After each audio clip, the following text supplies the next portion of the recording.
Last evening, I went out and captured some incredible sunset shots along the rocky shorelines of Central California.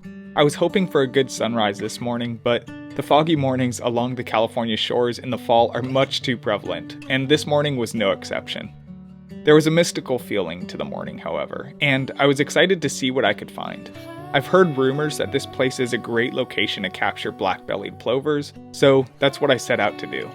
Eventually, I came across a Hermann's gull, which for me is a treat to see, even if they are common for people in this area. The fog was thick, but I was able to get close enough to still capture some decent shots, especially after being able to bring out the contrast in editing. What I was really after was a wide landscape shot, however. The portrait images turned out okay, but I felt as if they were basic due to the setting and lighting. As three Hermann's gulls eventually came together to have a morning cup of coffee, I moved myself into the right angle to capture one isolated and preening out on its own. Positioning the foreground rocks correctly and composing properly, I really enjoyed the way that this photo turned out with the gull against the warm orange rocks. Soon to follow, sure enough, the black-bellied plovers came flying in from around the corner, and my opportunity had come to get what I had wanted.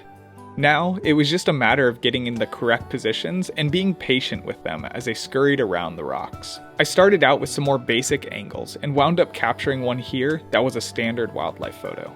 They continued to move all around me at different angles, and eventually, one moved around to my right side to a position placed against the foggy ocean air. Getting down low, I captured a sort of high-key image of this black-bellied plover with some colorful yellow and orange in the foreground, and really liked the results. Got a new bird out there in the distance, guys. I'm gonna have to move up to get better shots because he's pretty far out. But before I do that, I just want to tell you guys really quick, I just launched channel memberships on my channel for the first time ever, in which you can join and be a part of.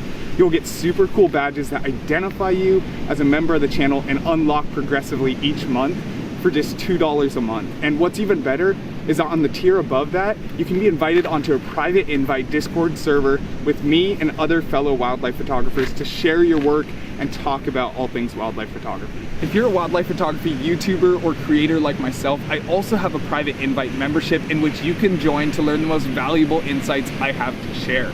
You'll learn how to make money as a wildlife photographer as well as grow your channel. So if you guys are trying to grow your wildlife photography career, I can't stress enough how valuable this membership is going to be, and it's going to pay itself way off. So I hope to see you guys there if you're interested in joining.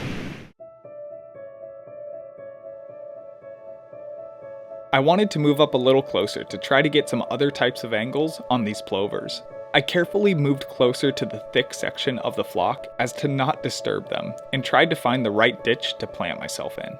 I'll tell you one thing, the worst part about last evening and this morning has definitely been bending my body into unnatural positions all over the rough rocks. By this time a few hours later, there were already other birds that had joined the mix. We had plenty of more gulls gathered around, and we even had some new birds join in, such as a black turnstone, whimbrel, and our black oystercatcher friends from yesterday. My personal new favorite was a surfbird that I had never seen before in real life. I tried finding a good shot on this guy for the short 10 minutes that he stuck around, but unfortunately, I wasn't able to find the right angle that I liked that was both void of other subjects and aesthetically pleasing. An American crow also stopped by on the back side of my positioning, eerily calling out into the waves, and I captured this photo here, which I did like quite a bit. I had worked my way into a good new position with the black-bellied plovers, and I had captured some new shots of them in their environment. I tried to go for some similar shots as I did with the Hermann's gulls by pulling back wide and letting the warm rock do the work. While this turned out good, it wasn't quite as nice as my previous attempts, as I had trouble finding the right foreground that worked with the bird's position.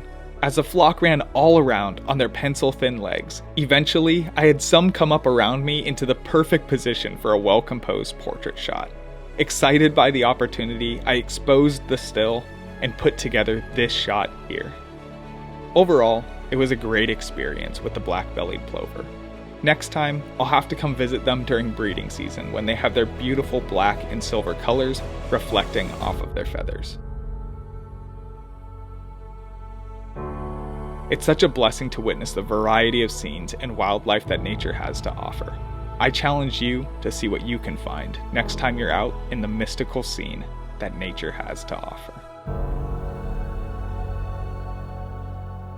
Thanks for watching. If you want to check out the first part of this video, click on the video in the end screen here. I'll see you next time.